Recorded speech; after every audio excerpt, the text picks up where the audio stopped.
For those of you that have never joined this community that we are launching, I'm Dan Giffin. Ben Spilker is on the screen with me.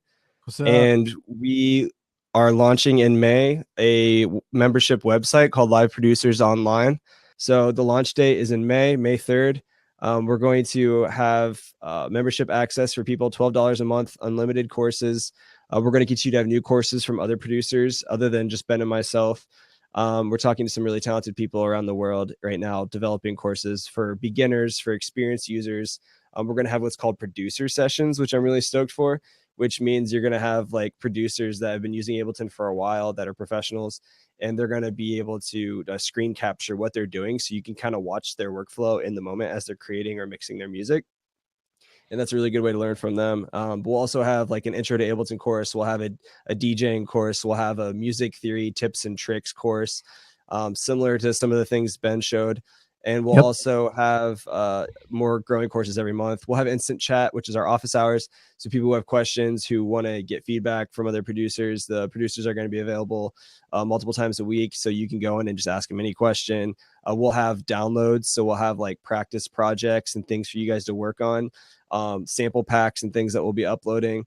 We'll have ongoing webinars that are closed just to the membership. We're going to keep doing like once a month a public webinar kind of like this, but we're going to close it off in May just to our members. And then when we reopen, we're going to definitely up the price as we release a lot more of these features to anybody that wants to come in. And then everybody have a membership profile, because it's super dope to share your music and share with other people and other members in the community what you're producing and what you're doing, links to SoundCloud and your own bio as an artist. So, you know, when it comes to the music industry, I've been really blessed to work with some platinum engineers and people in some great studios around the country in the US. And it's really about who you know and being able to share music and grow your skills and share it with other people. So I just encourage you guys, check out the membership. It's a good way to connect with others. It's a great way to learn, and we'll have all experience level course offerings. It's only $12 a month. We're going to make it super cheap. We're closing the doors. I think it's May 3rd, right? Yes. And then after that, the price is going to go up. We're closing the doors, and we won't reopen until September, and the price is going to go way up as we roll out a lot more features for the members. Thumbs up. Thanks everybody for coming. We'll be doing a couple more of these and then a lot more for our closed membership. I'm going to show you guys some Ableton audio effects and a couple things. I have a track here that I've been playing with for like a week now. It's not mixed, it's not done, but I'm going to show you a couple tips and audio tricks that I use to do some cool basic stuff in there. And Ben's going to go a little bit deeper. He's going to talk about the MIDI effects, and it's going to be super dope. He was just showing me stuff, and I was like, I didn't know that. It's pretty cool. One of the first things I'm going to show you, it's actually not an audio effect, but if I go into my MIDI effects folder in Ableton, the velocity is super clutch. I love this thing. I'll go into my drum rack. And a lot of times as you're producing, you'll notice that sometimes you have clips when you're like drawing in MIDI notes and stuff. You'll notice that like sometimes the kick drum, one is louder than the other. And in dance music, you generally don't want the kick drum to be like quiet at one point and then like hit you in the face in the next. So I'll usually just drag a velocity MIDI effect on top of my kick drum. Now I have two of them. Let me get rid of that. So, and then what I do is I'll set the operation to velocity, and then I'll change it to fixed, and then I'll just turn out the output high. So when it's at fixed, whatever this knob is set at is what every single kick drum is going to hit at, no matter what the velocity is showing inside the clip. That way you don't have the kick drum really quiet at one point and then hitting really hard later. And that saves you from having to click on all of the MIDI notes and like try to drag them all up or down together. So that's one fun thing. Also, tuning your kicks. I feel like this is something not enough people do. And I'm a drummer, so I'm naturally obsessed with drums. That's kind of like my thing. But I'm going to switch the kick drums. Now, this isn't going to work for all kick drums, but if you have kick drums that have more of like a sustain to them and they hold out a little bit longer, like especially like 808 or 909 kicks, they have that like boom, like that ghetto bass type of thug life, gangster, hip hop flow. And what I'll do is I'll put a tuner on those type of kicks. So if I solo the drums, let me play this.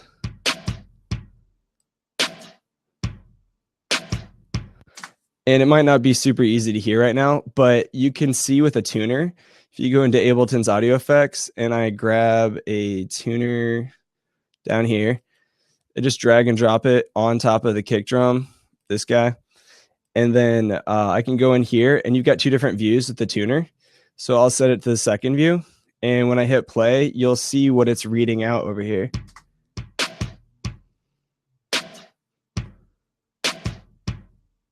So I know that the key of the song I'm producing in is in the key of F. So I can change the kick drum with my transpose button right here in the simpler device. For those of you who aren't more experienced with Ableton, this is our simpler device. This thing gives you a lot of creative control with individual samples and a drum rack. It's basically your best friend. And I'm going to change the transpose and pull it up or down a couple semitones to match the notes so I can get it into the key of F. So I turned it up one semitone and now it's hitting closer to F.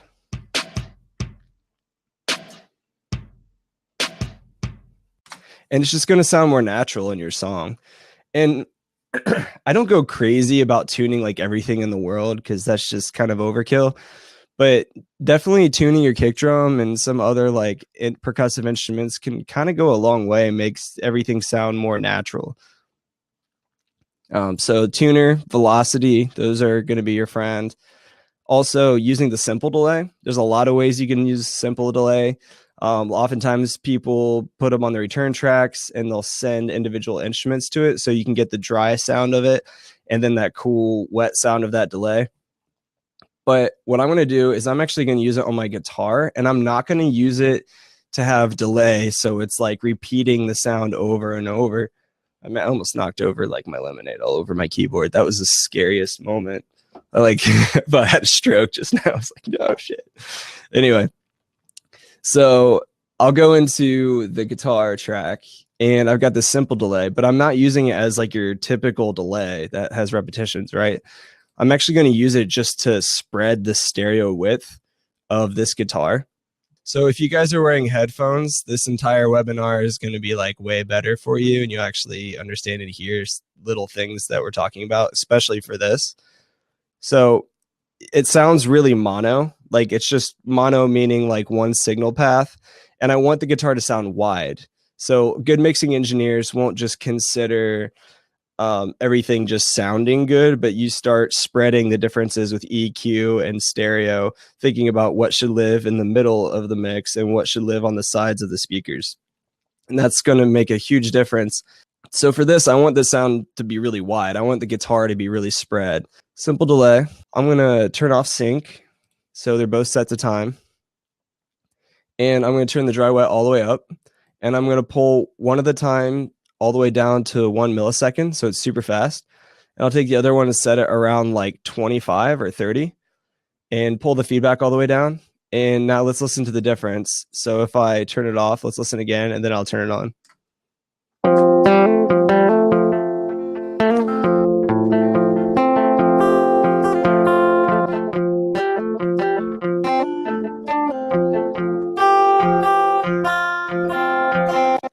Yeah, huge difference. If you have headphones on, you would have noticed that. So it really made it sound big and wide. And that's a nice trick, especially like on your lead instruments, like even vocals. And then you can use the dry wet to dial it back a little bit to taste. So yeah, lead instruments, spreading out your synth sounds, pads, all that good stuff. So simple delay for the win. Also, so for the vocals on the chorus of the song right here where it starts to drop a little bit, one fun thing is on the vocals over here. So let me just solo that so you can hear it.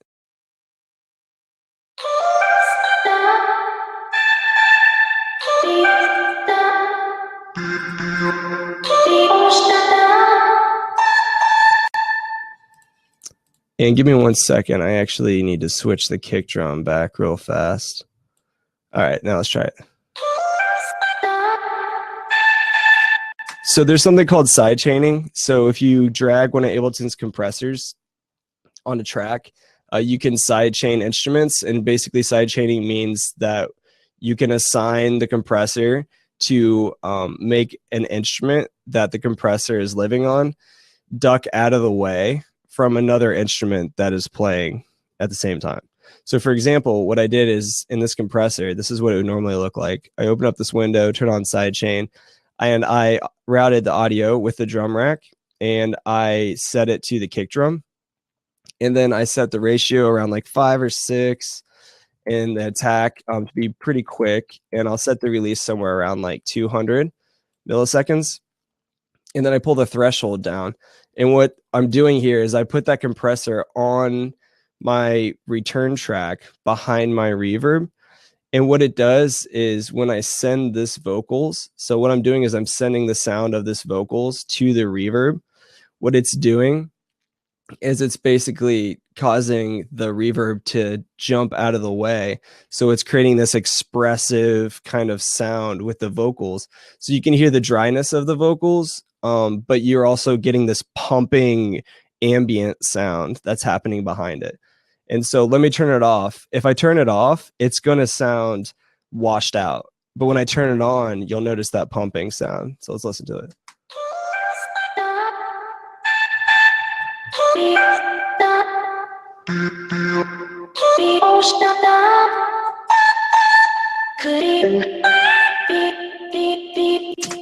And now when I turn on the compressor, you'll notice it pumps it a little bit and it sounds cool in context. So now with the whole song, it sounds like this.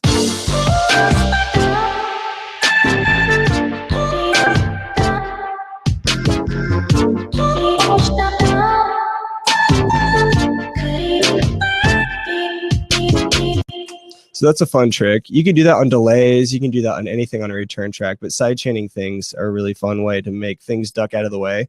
So you can get that spacey sound without having it sound really muddy and washed out. So that's something I like to do a lot too. So moving on, the freeze function on a reverb is really fun. So let me go to the end of the song over here. If I take this guitar, this is kind of how I'm ending the track right here. If I play the outro.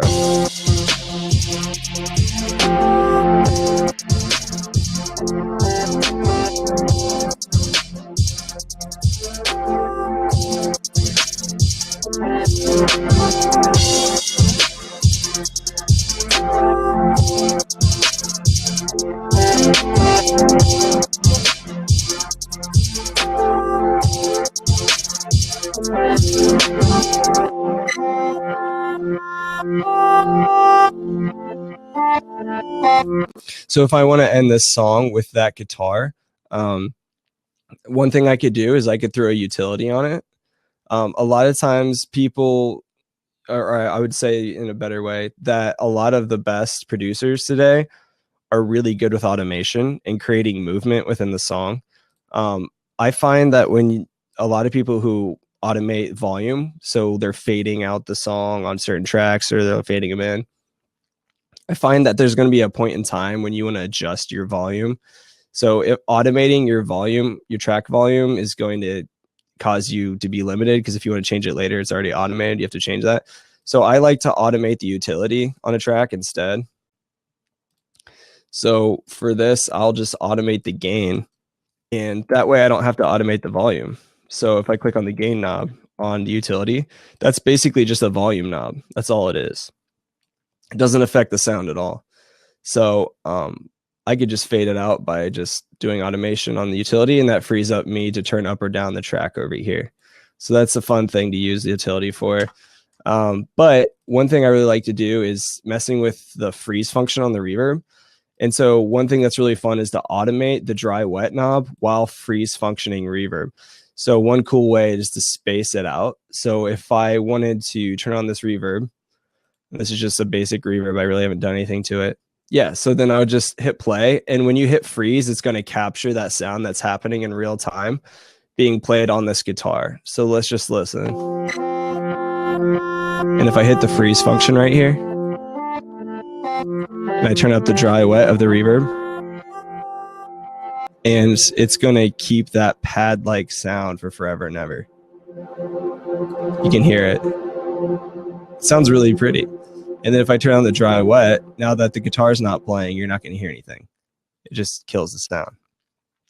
So that could be really fun to automate. So if I wanted to automate the freeze function, then what I'll do is I'll just turn on my record automation button right there, and then I'll hit record, and I'll record the automation going on this track. So let's try that.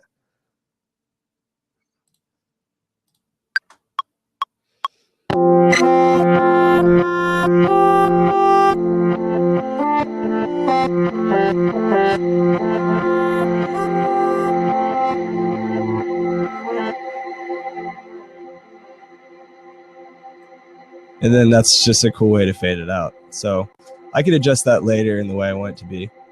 And then I could just pull it back down. Yeah, so that's a fun trick. Freeze function for the WIB. That's also on a ping pong delay too. So that's really fun to play with. And ping pong delay is pretty great. So those are a couple things I just wanted to show you. I don't want to take up all of Ben's time.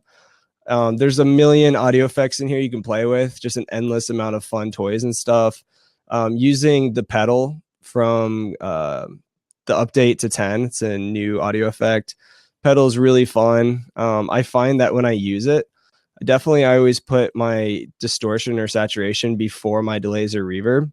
But I find that I like to take the switch, and for my acoustic guitar, it's like a mid-range instrument, and I want to brighten it up a little bit. So I'll take this knob and I'll take it to the right, which means it's going to boost the high end of it more towards the treble. So now I'm doing a little bit of EQ and adding a little fatness to this acoustic guitar sound. Actually, I'm going to pull it back here to this guitar part. Let's listen here.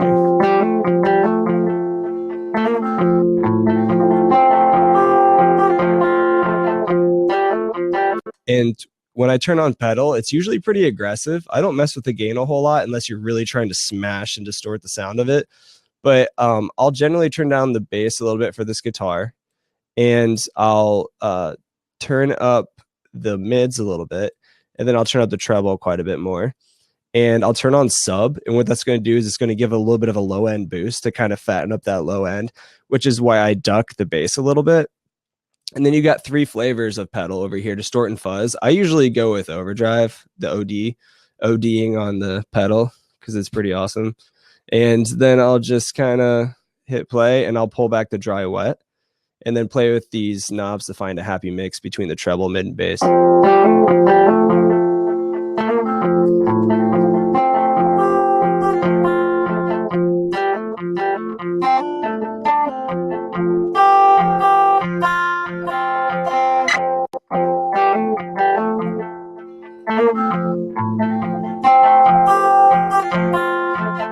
And now let's turn it off and compare it.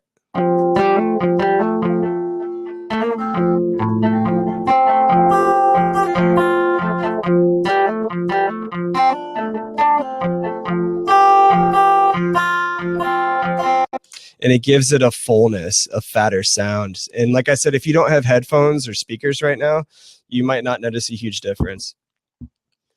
But yeah, so that's another thing. And I'm actually going to switch projects. So my vocals are going to cut out for 2 seconds, but I will be back in a GIF, I promise. Here we go. It's this kind of happy, really spacious, melodic vibe. So let me go into here. I'm going to drop an audio effects rack on here.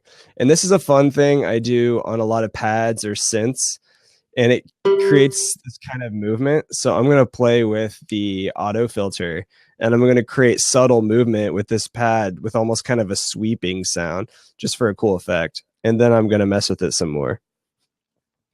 So what I'm going to do is I'm going to right click in this blank audio effects rack, and I'll hit create chain. And I'm going to duplicate the chain. So I'll right click on it, hit duplicate. And now I'm going to rename one of these to dry. And I'll rename the second chain I made to wet with 2 T's. And now I'm going to grab the auto filter. This is one of my favorite things to play with. And I'm going to drop it on the wet channel. And what this is doing, you'll notice a fair amount of audio effects Ableton has gives you a dry wet knob, and that dry wet knob is gonna like only have so much of that effect actually feeding through. So by doing this, I'm essentially creating a dry wet knob.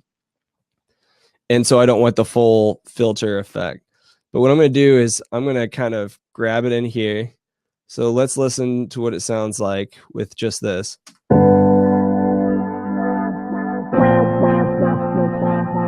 And if I wiggle it around, it's got that cool wiggly sound, but it's also got the original dry sound in there. So maybe I'll turn down the wet a little bit so you don't hear that filter as much. What I'm going to do is I'm going to go in and grab, if you download Max for Live Essentials, it comes with Ableton 9 and 10 Suite. So any of the Suite versions, you should automatically get Max for Live. You don't have to download it extra in 10. It just came bundled in when you install Ableton on your computer, which is nice. But I'm going to open up the Max effect. It's called LFO. So I'm going to drop that behind the auto filter in this chain. And I'm going to click map. And then what I'm going to do is I'm going to assign that to the frequency knob. And you're just going to see it's like goes wacky, just goes crazy. So then what I'm going to do is I'm going to slow down that speed. It's like the auto filter's on Adderall right now. It's like so I'm gonna slow down that rate so it's not as fast. Kind of make it more chill, like slow sweeping sound. And then what I'm going to do is I'm going to turn up the smooth. So as it's moving the filter, it's not like jumping. And I'm going to pull the depth down a little bit. So the depth is how much it's basically panning to the left and the right across the XY axis that you're seeing. So I'm going to pull the depth down to like 20%. And now when I hit play, you'll hear a very soft background sweeping motion. It's kind of a cool background effect for this sound.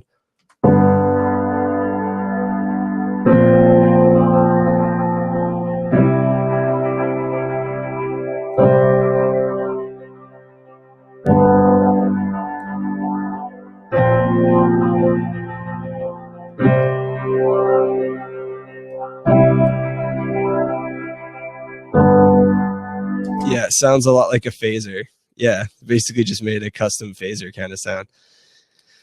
And then what we can do is we can actually make it do more things. So I can open up the envelope on the auto filter. So you get more of an aggressive filter sound. Or I can make it a little more subtle.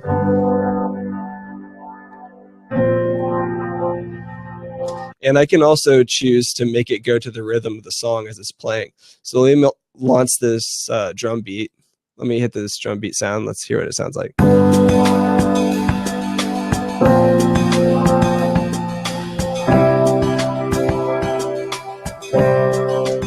And once again, I can add other cool audio effects in here. So maybe I want to add like a chorus. Maybe I want to add like a auto pan. So I can add maybe auto pan behind that on the chain and make it sound kind of like facing to your left and right ear. Or you could actually do that with this phase knob right here and turn it up to like 180 and make it pan back and forth. I guess you could do either one. So now it's creating a lot of movement to the left and right headphone or speaker. And it just creates a lot of cool, interesting characteristics to that original sound. So let's listen to before and after. So let me turn off the audio effects rack.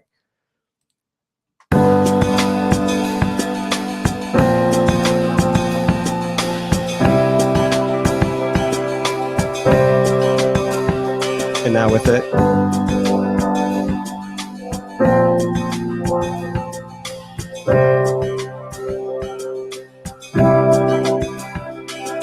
Yeah, so it adds some cool characteristics to it. One more thing. So one thing I love is playing with the drum bus. I wasn't going to leave that out. This is the last thing I'm going to really share. There's a billion other things in here. Like check out Echo. That thing is super dope. For now, I'm going to show you the drum bus.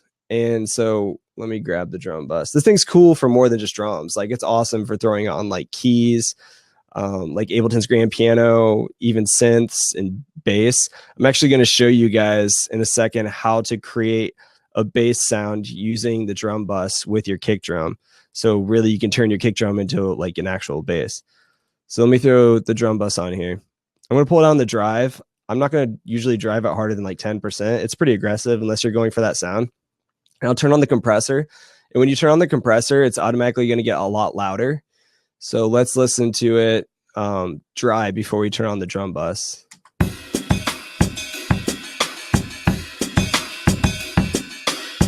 And now if we turn on the drum bus. So the compressor, you've got medium and hard. So it can really squash the sound and make the drums come alive in a lot of ways. I'm going to boost the transients. And what the transient's doing is it's that initial attack of the drums that it's really accenting.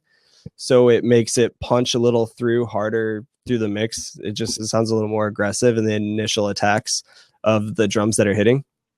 And I'll pull down the damp a little bit. And I'll trim the input right here because it's going to get louder when you turn on the drum bus. So I'll pull it back because we want to make sure everything's clean and green and we don't have any meters that are clipping or distorting.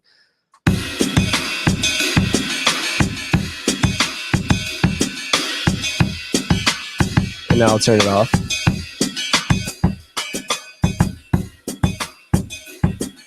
And now with it.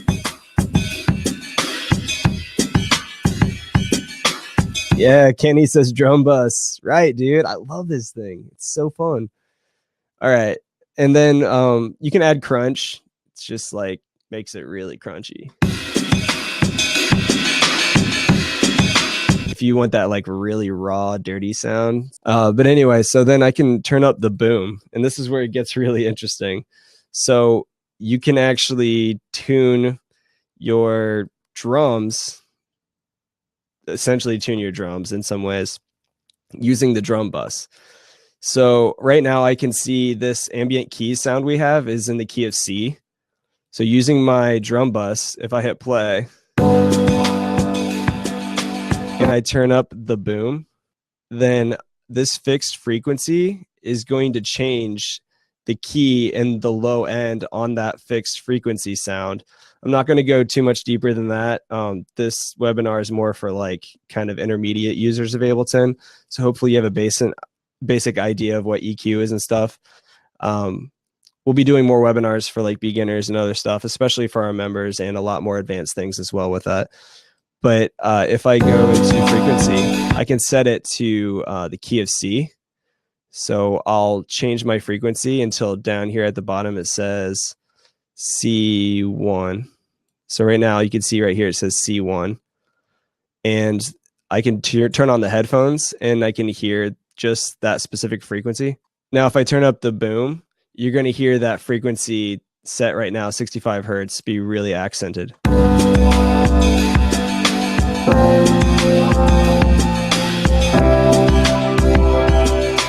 So it's going to be really hard to hear if you don't have speakers or headphones right now. But if I pull down the decay, I can tighten that kick. So right now it's really boomy. And then like the decay of that boom is just like ringing out and being too sustained for too long. So now I'm just going to like pull it back. So those drums really come alive and you get more of a low end punch with that kick. So yeah, that's good stuff. My time is up for me talking. There's a lot of other fun audio effects I encourage you guys to play with and have fun with. Like I said, we'll be reviewing a lot more for our members starting in May for those that join the membership. If you guys are interested, it's going to fill up pretty fast. We only have a couple spots open. You can learn more about what's included with the closed membership. That's going to be cut off in May. We have people from like Vienna and Tereso Strand, Vancouver, Bisbee, which is apparently in the US. Where is that? I'm not sure. San Juan. So yeah, thanks guys for coming out. Much love to all of you. Sign up for the membership. We'll be sharing this in the email. If you want to join the email list and you haven't already for like other stuff and content we'll be sending out, you can go to liveproducersonline.com. And yeah, so Ben, you want to throw that in the chat and we'll hang up. You guys can still chat after we hang up. We'll share this with all of you. Much love, everybody. Happy Thursday, and we'll see you soon. Awesome. Yeah. Peace. Later.